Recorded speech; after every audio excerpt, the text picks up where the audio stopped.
This was the episode that gave me the most trouble picking a song. That sweater was hilarious. It was. That's too much math. My head's hurting right now. To me, is one of the most criminally underused actors in the history of the world.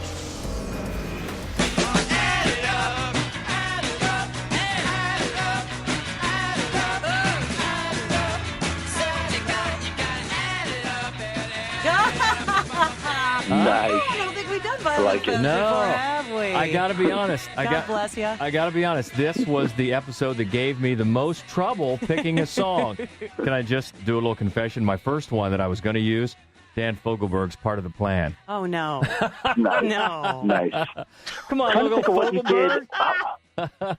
And welcome. This is the Fright Club podcast. I'm George Wolf. I'm Hope Madden. And we are from Maddwolf.com. And we've already jumped in with our special guest, filmmaker Jeff Frumess. So welcome. Hello, welcome. I mean, I'm welcome. You couldn't.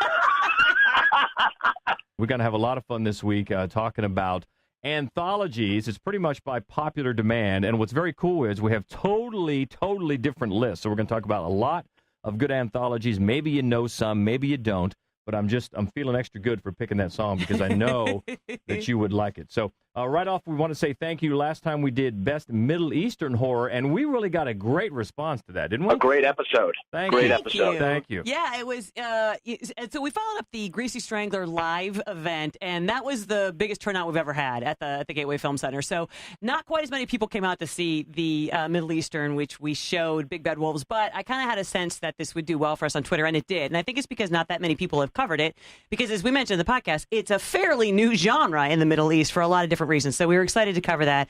Our friend Silas, he did mention that he was happy about our number one, which, as we pointed out, there was a little back and forth between George and me as to what would be number one. And who won, George? I did. I won that one. Yep. But you know what? They're both good. They're both so good. It was, really not going to have a loser with the two of those, but it was really good. So, yeah. So we're finally getting around to anthologies. A lot of people have asked for this one, including Letitia, our friend from Texas. A lot of people. Dark Dave, another friend from Texas. Yeah. And he has a wish, and it's not going to come true, Dave, but I know he wished because he loves Vincent Price, and so he's going to be happy with the list. It's just that the one movie he chose is not going to be on it. Okay, well. That was a great episode, too. The Vincent Price one, you got your appreciation. Thank you. For Price, especially, what was that?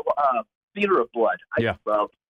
That is a great one. Continue. So one of the reasons you have to say why we've kind of resisted so long, you're not the biggest fan of these as a genre, right, Hope? I am not. Just like when we did found footage, which we were shamed into doing because I bitch about found footage so often. And, when you sit down and just go through everything, you realize that there are quite a few gems. And, man, there have to be, I'm going to guess, ballpark, 300 million anthology horror films. There was a lot to sift through.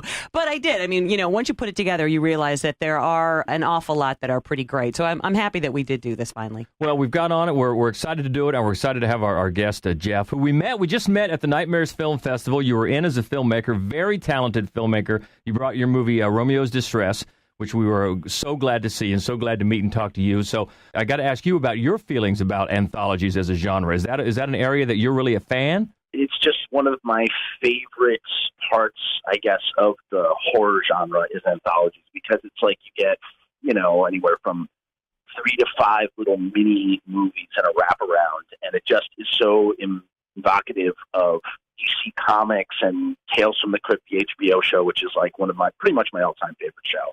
Awesome. Well, as we mentioned, you've got 5 that you just ranked to be ranked. They're really 5 that you just hope people are aware of, correct? Yes, but I mean, again, if you're not aware of these, you should definitely seek them out if you can, because they are just really awesome anthologies within the greater anthology zeitgeist.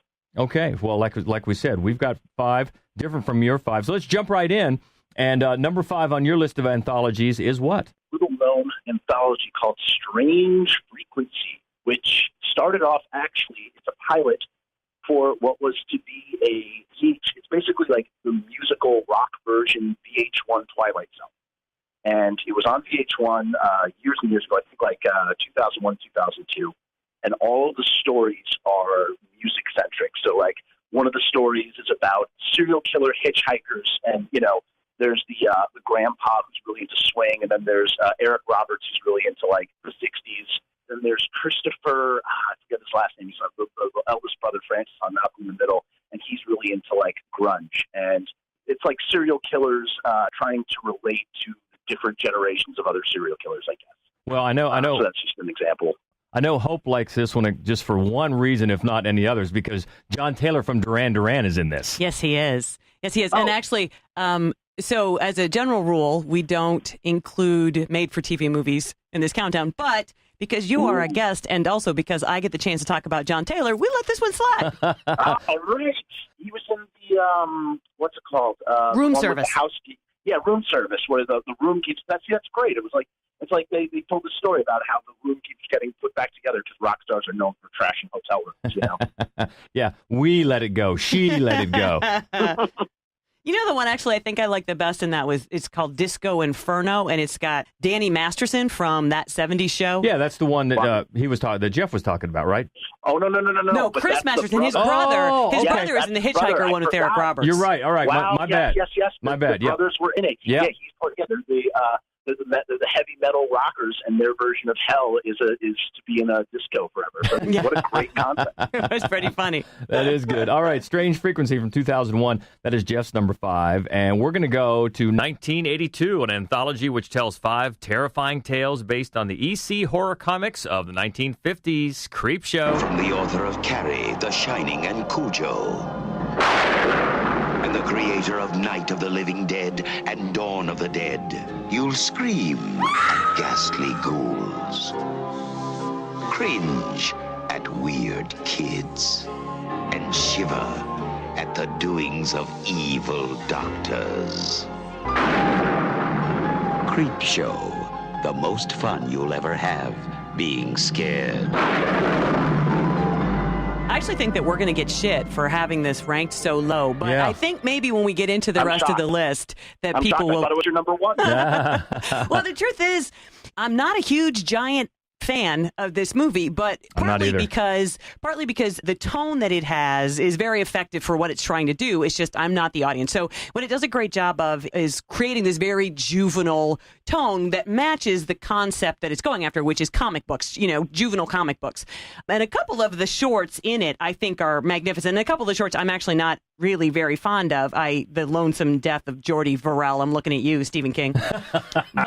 So Stephen King wrote it for the screen. That's the best one. No, my God. And Fluffy, too. Fluffy in the Crate. That's Fluffy, yeah. Yeah. That's right. The Crate with Hal Holbrook is a great one. And the one I like the best is Something to Tide You Over. Not necessarily because it's I guess, it's not the scariest or anything, but Leslie Nielsen is awesome. When you see him, his performance is... Then you're like, oh, this is how people are supposed to act when they're acting. I forgot because they've already sit through. But I mean, it is a fun movie, but it's got that campy, mean spirit that sort of horror comic books have. Mm-hmm. And, it's all about comeuppance and shock. And there's the sort of iconic image of the Father's Day cake, and it is a fun movie. And it's also, I think, interesting to see so much because Ted Danson is also in it. Ed Harris is in it. Yeah. There are a bunch of people who were pretty huge at the time who co-starred in this, which is really fun. And George Romero directed it, and you can never go wrong there. And this is the only Romero film where he didn't write it, correct? Yep. Yes. Also about Leslie Nielsen. So he's on set for his segment. He was a real practical joker, and he used to carry around a fart device that would make farting sounds, and he would crack everybody up. And there was something about like when he died, he wanted to be buried with a fart machine. I don't know. I saw it in like a segment on a documentary about Creep Show. He looks like a guy who would just carry around a fart device. He does, kind of. Look at that guy over there. I bet he's got a fart machine. That sweater was hilarious. It was. That sweater he wears in this. I always carried that with me. Like, the deal with that sweater, exactly. My God. It really was. It was bad. But I think you're right. Probably a lot of people would probably put this much higher. Yes, I think this is a much beloved film, and it's just that, I don't know, the tone never sat that well with me, because it's very campy, which I don't always like, and it's very mean-spirited, which I also don't always like, but George Romero knows what he's doing, and what I do like, again, I think it's the tone that it's meant to have, because I think it's the audience that it's going after. And I do love the way the bridges between the stories where the comic book pages just flap in front of the screen and you get these like advertisements and things to send away for and stuff like that. I mean, I think it's all pretty cool. I think the artwork is very cool in this. And it's kind of a concept that I think is carried out much better in a film that we'll talk about later. Okay. it's it has a wonderful stylized look, and you could just tell that it's just a send up to EC Comics. It's like, how can we create a movie version of an EC comic? And if I had to magnify two of its shortcomings, and they're small because I think overall it's a pretty flawless anthology, it would be one, I wish there was more of a wraparound. I would have even wanted to sacrifice one of the stories for a much more meatier wraparound story. Mm-hmm. Yeah, I think that's a good point. I could probably be into that as well. So that's number 5 on our list. Creepshow from 82. Moving up to the number 4 slots for each of us. What do you have, Jeff? So number 4 on my list is a Vincent Price, one of 2 Vincent Price anthologies that I have on this list because of my dear love for Vincent Price. And it's from 1987, and it's called From a Whisper to a Scream. And it's co-written by the same guy who wrote another anthology that I wanted so desperately to put on my list, but I feel like it's so much, like, people know it, and I just felt like it would be kind of a cop-out, and that is Tales from the Hood.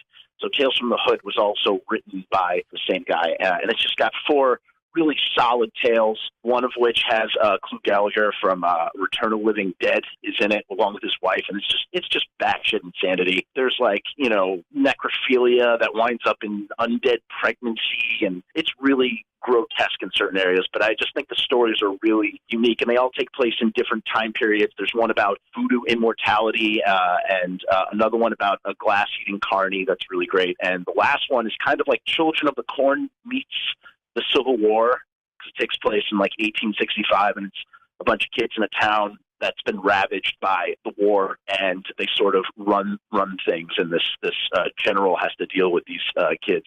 And the wraparound with Vincent Price overall is kind of weak sauce. It does also have Susan Tyrrell, who's in the movie Forbidden Zone, which if you haven't seen, you must check it out. It's not a horror movie, but it's just a bizarro movie, and she's the queen. She's really great in it. I just think it's a really solid, overlooked anthology. I agree that I think the wraparound story, which is he works in a library in this Tennessee town that's cursed, and she's come to interview him because his niece was just killed for manslaughter, right? She was just electrocuted, or maybe not. I think it might have been lethal injection. And he just keeps handing her these journals and diaries and things from town founders, and which is how they explain kind of the different time periods. And a lot of the story, the voodoo story, is the weakest, I think. The one I like the best, although I think the Clu Gallagher one is interesting, but the one I like the best is the Civil War one. And I remember having seen just that as a kid on HBO, and it's so grisly. And for years, I tried to figure out what movie that was from, because I didn't realize that what I saw was just a short. I thought I just saw a segment of a longer movie, because that was the only part of it that I saw. It's really grisly, and that's one of the things I think is interesting about this particular anthology, is that so often they are campy and goofy, and this is just grim. There's humor in some of them, but it really is, it's a nasty little film. It's a good way to put it, actually. Nasty little film, From a Whisper to a Scream from 87. That is Jeff's number 4. Our number 4 is from 2007, and it's a horror film told in 3 parts from 3 perspectives, in which a mysterious transmission that turns people into killers invades every cell phone, radio, and television, and it's called The Signal. And I see it in the streets, all of Terminus. It's happening everywhere. People are going crazy in their head all over. That TV got in your brain and has distorted your perception. I'm not crazy like those others.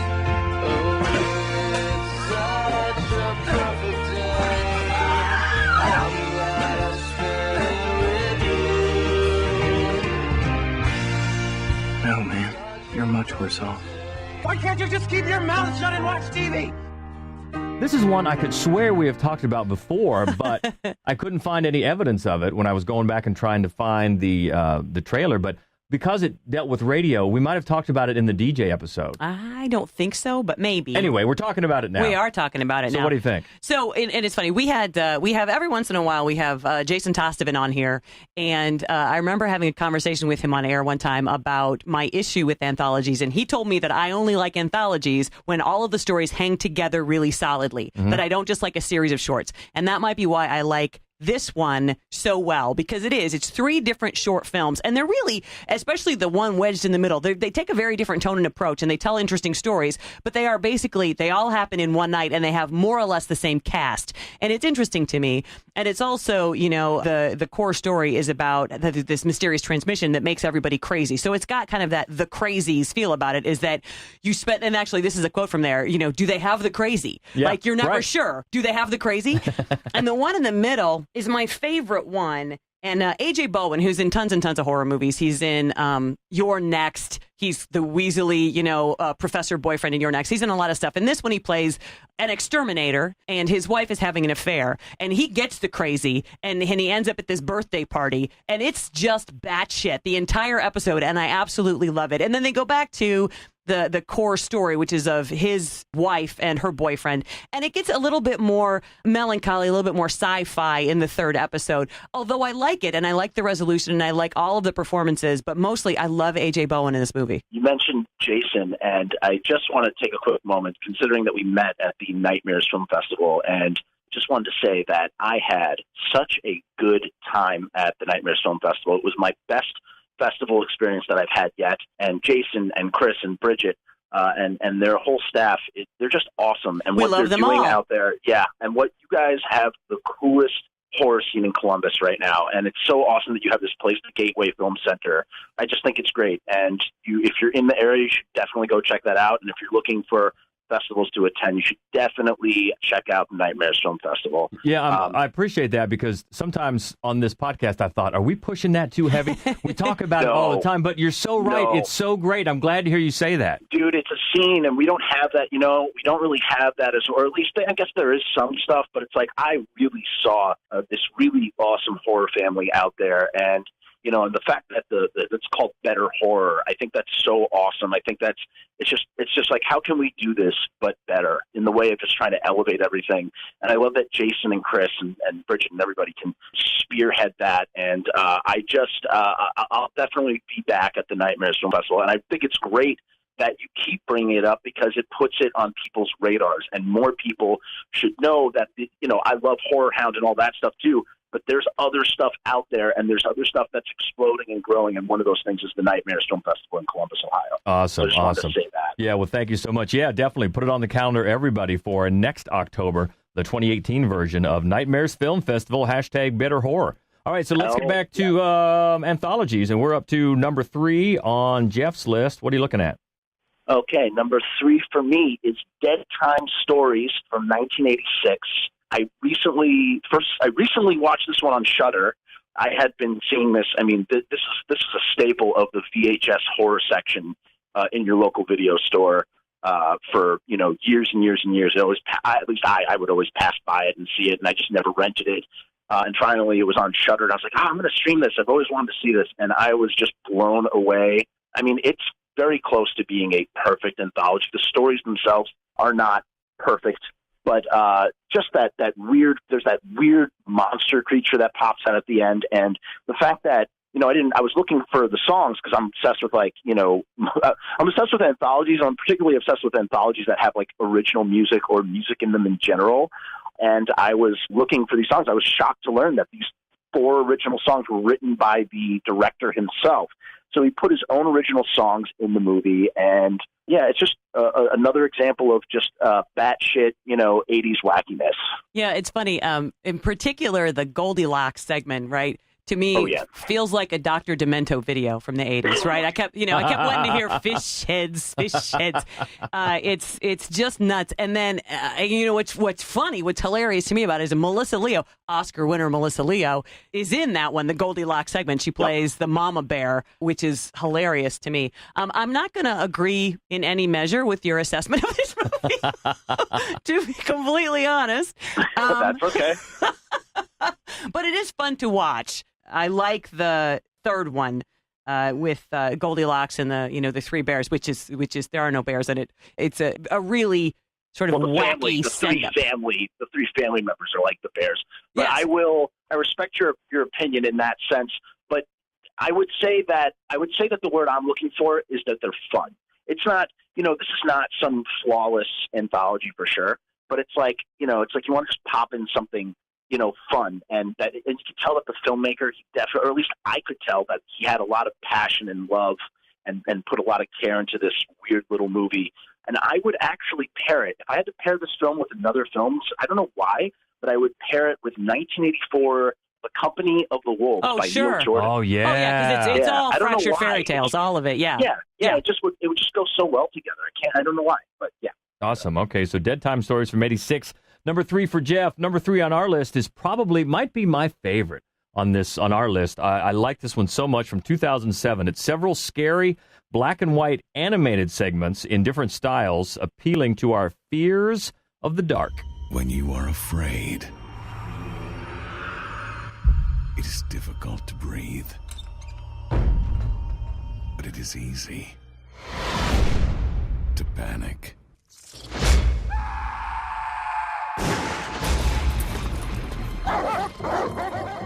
From 6 of the leading graphic artists of our time comes a film that reinvents the meaning of terror. Fears of the Dark. Prepare for a journey into the unknown. So I watched this one on assignment from you guys because I wanted to make sure that it was streaming on Hulu.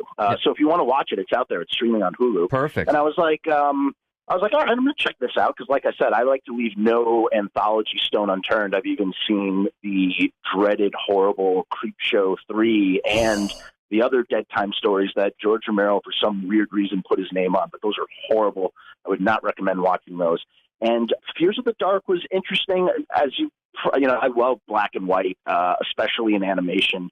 But I think overall I would have enjoyed it more if I had seen it in a theater, kind of like Three Dead Trick-or-Treaters. Mm-hmm. Yeah. It's something you have to be really keyed in at, and you have to be seeing what you're seeing on a big screen. It's a lot harder to watch this abstract black and white animation that's subtitled. Favorite short out of all 6 stories would be the insect one, the first insect one. Yeah, the Metamorphosis, yeah. Yes, I really liked that a lot, particularly because I thought it was keying in on reversing genre rules through insects, because she kind of becomes a man and he kind of, he becomes pregnant with her thing. Yeah, so it's interesting. Yeah, there's a lot of this that really, really jumped out at me. I like the different, each one had different style of animation, which I liked, and they used those little interludes that went between each segment where it was almost like you were eavesdropping on a therapy session.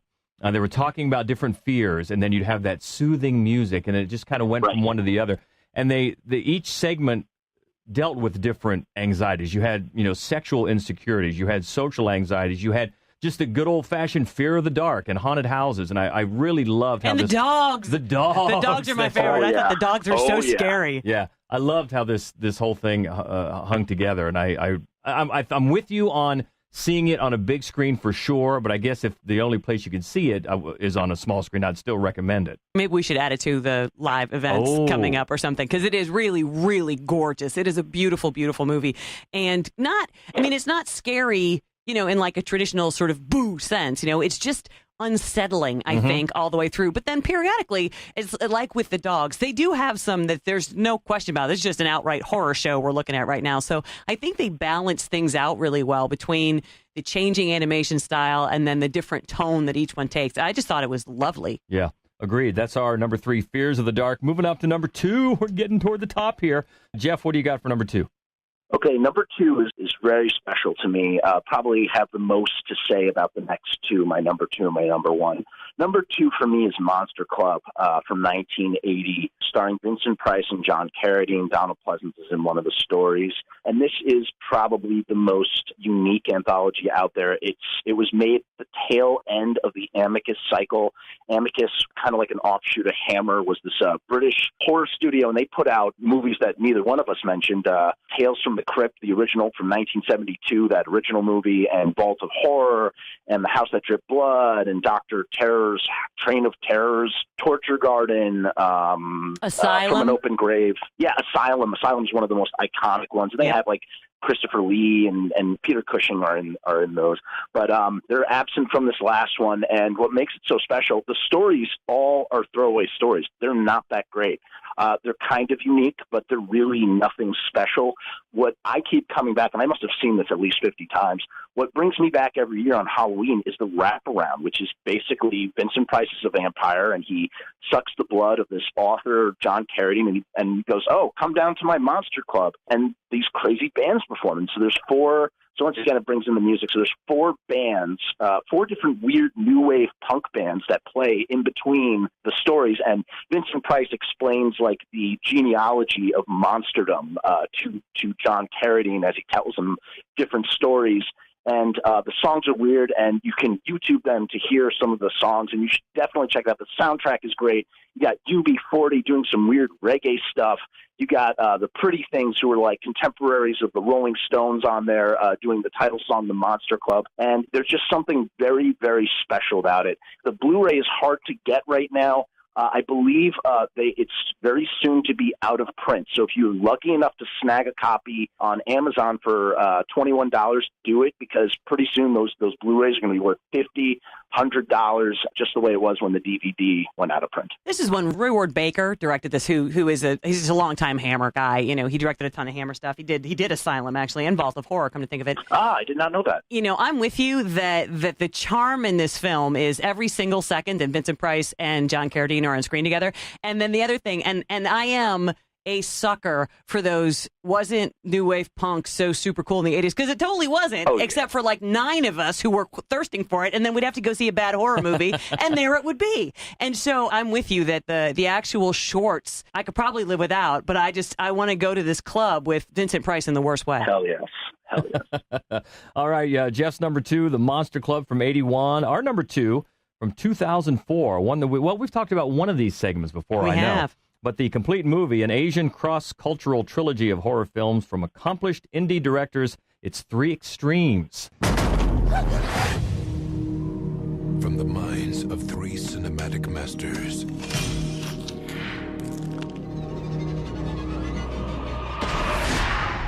comes one singularly terrifying vision of fear. Lionsgate Films dares you to open your eyes, hold your breath, and prepare to go to extremes. 3 Extremes. So 2 of these guys are in my all-time favorite directors. Takashi Miike? Takashi Miike, and then also Chan-wook Park. Oh, you guys like Takashi Miike? I love Takashi Miike. Hell yeah. And also Chan-wook Park. Now, there's not a single... Takashi Miike has directed 100 movies. Some of them you're not going to want to see, right? Chan-wook Park, everything. See it all. Every single thing. Oh, yeah. And then the third one, Dumplings, Fruit Chan. To be quite honest, that's my favorite of these 3 shorts. That's the one we just talked about. It was on one of the Fright Club. Food. Food. Yeah. It was for food. So Dumplings, it was a short in this, and then it was the only one of the 3 of these that was actually spun into a full-length film. It's just transgressive, and it's got the best bit of social commentary among the 3, certainly, and it's got the best sound design, like really disturbing. The slurping? Oh, yeah. Oh, my God. Slurping sound. Super disturbing. But the other And that 2... tongue at the end. Yeah. Oh, yeah. Yeah. But Cut, which is Chan-wook Park's, is also a really weird take on film, on the film industry, and it's the bloodiest by far. And then I love the Miike one too, The Box, because it's like very circuitous. They're evil twins, as you know. I'm a huge fan. Anything that has evil twins in it, and a freak show, and it's supernatural. So to me, I mean, you can't go wrong with this movie. I love all 3 segments just to death, and also it's just a good chance to see how some really great directors work with short subject matter. You know, interesting thing about 3 Extremes. So I haven't seen this in forever, but when I did watch it, it really hit me. Especially for me personally, Cut is my favorite story. I love The Box because, like I said, I love Takashi Miike. He is crazy. Gozu, Visitor Q, E.T., which is coming out in 4K. That's something you should get at the Gateway Film Center. Heck yeah. E.T. the Killer. I really like that one. It's a little sort of dreamy for me. I just remember everything having. It was kind of like I feel like a huge problem with certain anthologies is like playing order, and that's part of the problem with Creepshow too. It's like you need to have the right playing order. If you need to send me off with such a bang, and I feel like Cut should have been placed third. I think the Box should have been first because it's very sort of laid back and dreamy, and I need to work my way into it. And the middle one should have been Dumplings. And interesting fact about Three Extremes. So Three Extremes is actually the sequel to Three Extremes 2. Three Extremes 2 is the original Three Extremes that came out in the South Pacific. And then when they did the second one, they sent it to America as Three Extremes. And when they saw that it was such a hit, they then repackaged the original Three Extremes as Three Extremes 2. So Three Extremes 2 is actually Three Extremes 1, and Three Extremes is actually Three Extremes 2. That's too much math. My head's hurting right now. One plus 2 equals 3, okay? That's right. That's right. So, yeah, a lot of love for Three Extremes. That is our number 2. And you know what? Before we get to each of our number 1s, we met you at Nightmares Film Festival with your movie Romeo's Distress. And so quickly, talk about that movie, what else you got going on, where we can find you all over social media, your whole bag. Like I said, it was just such an honor to even be selected at Nightmares Film Festival because the way they curate everything, the stuff that they curated, and I just all the talent that I was watching made me feel like my movie was elevated even higher than it maybe it should have been. And it was a wonderful experience playing out there. I'm trying to get Romeo ready for distribution right now. If I had to give you the 1-minute elevator synopsis, it's about a boy named James, his unrequited love for a girl named Jane, and Jane's father's sadistic response to it all. It's gothic, and it's black and white, and it's weird, and it's not quite horror, but it's not quite anything else. It's just, it fits perfectly in Nightmares midnight category. That's why I submitted to Nightmares in the first place. I was super stoked on that category. What I have coming up next, I got my fingers in a couple of different pies. One of them might be a conjoined twin horror film. I actually hope so. I'm not even kidding. I've already written the treatment. I sent it to somebody to read, and that could very well be my next project. So I'll keep you tuned in on that. There's an excited face here in the studio. There is. You know what? Before we get into where you can find Jeff, I just want to point out, so George and I got a chance to see Romeo's Distress because we were jurors for the film festival. And there were two things that really stood out for me in this movie. One is the very odd and incredibly enjoyable dark humor that runs throughout it. But the other thing, and you don't see this that much in low-budget indie filmmaking, the performances are really remarkable. I mean, across the board, the performances are so good in this movie. I'm really glad to hear that because I have to tell you about 3 of those people have never acted before in their lives. Wow. And I was like, you're going to be in my movie. My grandmother, so the grandma is my 88-year-old grandmother. Nice. She's never acted before in her life. And another girl from work and another guy. And then I have some actors in there, but it was their first screen credit. So that is a true compliment. Thank you. Yeah, that goes right back on you as a director. So, okay, we want to hit you up on the interwebs. Where can we find you? You know what? If you follow either Facebook.com/Video Business Media or Facebook.com/Romeo's Distress Movie, that's where you'll find out the most about my personal projects. I'll probably make Facebook pages for them or for newer ones when they come. And that's the best place to key in on that stuff. Romeo will definitely be on Amazon Prime in the very least. And I'm trying to secure some other avenues as well. All right, very cool. We'll look for that. All right. Getting up to the tippy top, our number 1 is coming soon. Your number 1 in most interesting anthologies. What do you got? All right, ready for a drum roll. This one is super special and close to my heart. It's super rare to find because it's out of print in the U.S. I first rented it at my video store on VHS because Brian Usna directed the wraparound and the third story, and it has Jeffrey Combs in it. And it's just everything that I love about 90s horror, and it is Necronomicon, Book of the Dead. If you don't know about this anthology, you must seek it out somehow, some way. Get a hold of it. I'm waiting for a proper Arrow or Scream Factory release. And basically, the Necronomicon is 3 H.P. Lovecraft stories with probably on par. Actually, maybe it's even better than the Monster Club wraparound, which features Jeffrey Combs as H.P. Lovecraft himself, but he looks I don't know, he looks crazy, and he goes to this library where there are these weird monks, and he steals a key, and he basically is transcribing stories from the Book of the Dead, and we go into each story, and of course the Necronomicon is in all three stories, tying everything together. And what's so great about the wraparound is as we're going through each story, a different section of the door that's leaded, some mysterious door gets opened, and eventually it's revealed that it's like another dimension. And the ending of that wraparound is so crazy.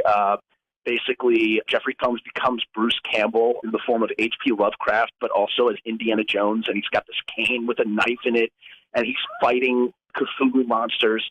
And the stories themselves are really great. They have great practical effects in them, which I know, George, you love. Yes. Practical effects. Yes. They're close to your heart, so you will really appreciate the ones in this one. Cool Air has David Warner in it.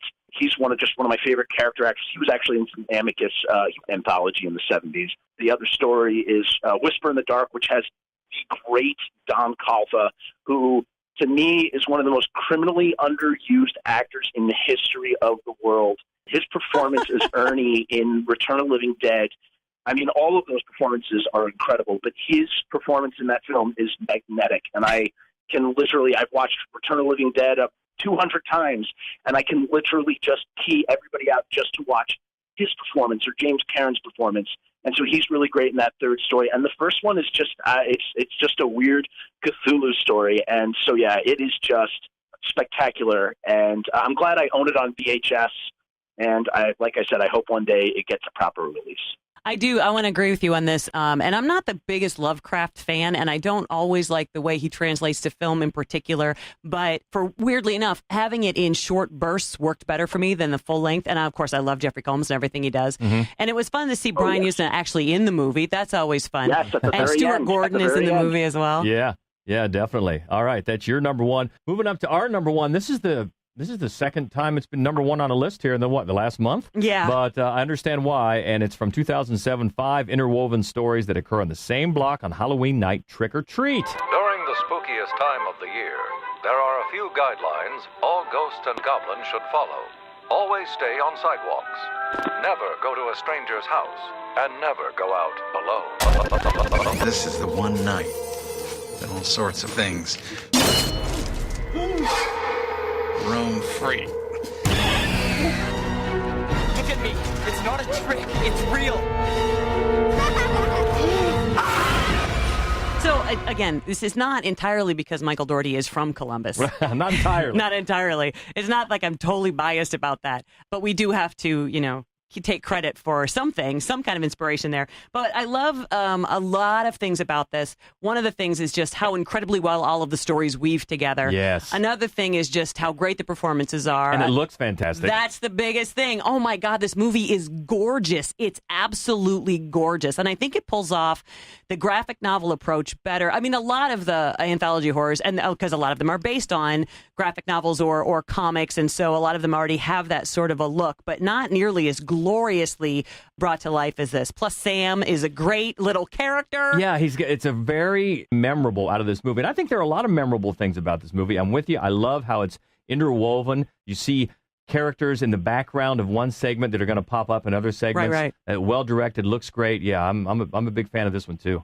And the way that Creepshow uses the comic book that is flapping in the wind to set up the next story or to call back to another story, which is my favorite thing about Creepshow, actually. I think that this does even better because when they do have comic panels, they actually the action in the comic panel is sort of integral to the plot, particularly to the Brian Cox character. Yeah, and Dylan Baker, who is always awesome, is great in this movie, and Thurman Merman is in the movie, right? That's so right. You can't go wrong with him. What's so great about Trick or Treat, and yeah, you guys love this movie. There are several episodes have lengthy diatribes about Trick or Treat in them.